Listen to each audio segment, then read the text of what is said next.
Hey there you guys, it's Irene from airy-fairy-woo-woo and welcome to this video and to either my site or my YouTube site. I filmed a video a little while ago and the title was Embodiment. It had to do with embodiment. I'll be sure to put the link below this video so you can check that one out as well. But in it I mentioned a concept that I want to just sort of touch on today. And that concept is something called interoception. So I'll say that again, interoception, it's one word. And interoception is a fancy word that describes the internal sensations that we feel in our bodies. And I'll correct myself. They are just the sensations that are in our bodies. Whether or not we feel them or not is dependent on a few things. So many people have heard of the concept proprioception. So that's our capacity to balance in space, to know where our body is in space. So right now I'm standing up, I've got my hand against a tree here, holding my camera sort of steady, and I'm able to tell where my body is in space because I have these little receptors in my joints and muscles that are giving my brain cues. They're giving my brain information. So that's one type of interoception. It's called proprioception. So I want to start with that.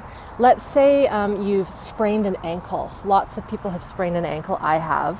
When you're recovering from that ankle sprain, a lot of the proprioception is deadened. It doesn't mean it's dead for good, but it gets dulled, and it's because the area of your ankle gets swollen, inflamed, and then those little receptors that give your brain information, they need to get woken up again. And that's why we do physical rehab, we do balance exercises. We want to make sure that ankle is healed first before we do that.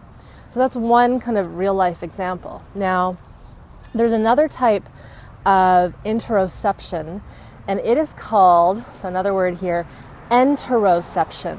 So I'll say that again, enteroception. Now, enteroception is the perception of our enteric nervous system. And our enteric nervous system is our digestive system, from our mouth, senses in our mouth, all the way down to where we poop out our food that we've already digested, the waste product.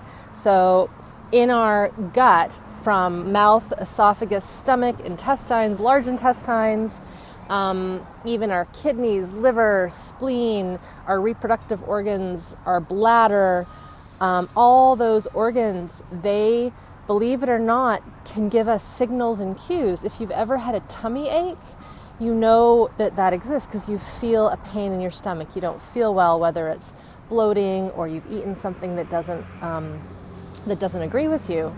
Now, the interesting thing is that we want our interoception and the branches of it to work for us as opposed to against us. Now, in the subset of enteroception, our enteric nervous system, so this nervous system that governs our gut and gives us signals, when we've had trauma, chronic stress, or early developmental trauma, or all three, these systems, two things happen. Either they get dulled completely and we can't feel a damn thing, or we feel too much and things are overstimulated all the time. The question is, well, what's a healthy way to perceive the internal environment of our body? And I'll say this, it's all specific to each person. Everyone's a little bit different. Some people have more sensitivities than others. But bottom line is this: we want to be able to have this interoceptive, this interoception and enteroception and proprioception tuned in a way that works for us as opposed to against us. And in order to do that, we need to bring our attention, our focus back to our physical body. We need to do practices that heighten our perception when it's been really dulled and non-existent, and practices that calm and soothe and settle the system when things have been too aroused, too chaotic, too hypersensitive. Now, everyone's different, like I said, and it depends on your history, your trauma, your sensitivities, etc. So that's what I wanted to talk about today. I know I'm just brushing over the surface. If you want to learn more about this idea of learning about your internal sensations and how to tune into them more, and I can tell you right now, you want to learn how to tune into them more.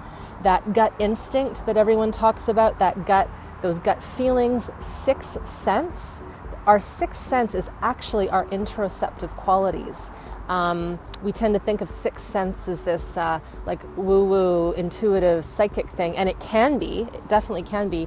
However, it also refers to the biological processes that are happening inside of us, and we want to be able to listen to them in a way that feels good to us and isn't either overwhelming or is completely shut down.